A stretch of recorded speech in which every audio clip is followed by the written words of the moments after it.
প্ৰথমে মন কৰক এই যুৱকজনলৈ।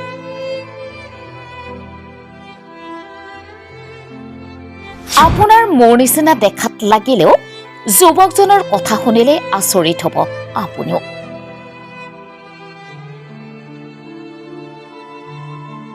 মাত্ৰ 17 বছৰ বয়সতে দুয়োটা কিডনী বিকল হোৱা এইজন যুৱক।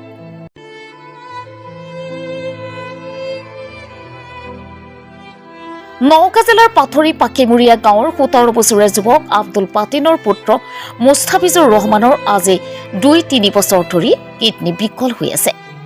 পৰিয়ালৰ লোকে মাটি সম্পত্তি বিক্ৰী কৰিও সুফল লাভ কৰিব পৰা নাই। উপায়হীন হৈ পৰিয়ালৰ লোকে ৰাইজৰ অলপ আৰ্থিক সাহায্যৰ বাবে পাথৰী গাঁৱৰ পৰা জাজৰিলৈ আহি সংবাদ মাধ্যমৰ কাষ চাপে। এই দৰিদ্ৰ পৰিয়ালটোক আপুনিও দয়া কৰি অলপ আৰ্থিক সাহায্য আগবঢ়াওক। যুৱকজনক নিজৰ ভাইটি, দাদা আৰু সন্তানৰ নিচিনা ভাবি আপুনিও অলপ আৰ্থিক সাহায্য আগবঢ়াওক। যুৱকজনে যাতে আকৌ সুস্থ হৈ উঠে। কথাতে আছে নহয়, ৰাইজে নখ জোকাৰিলে নৈ বয়।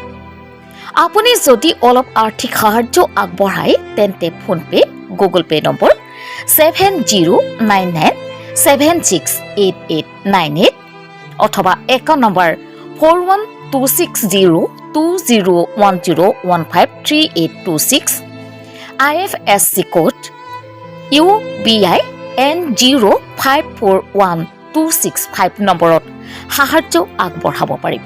News desk report, times Assam 24।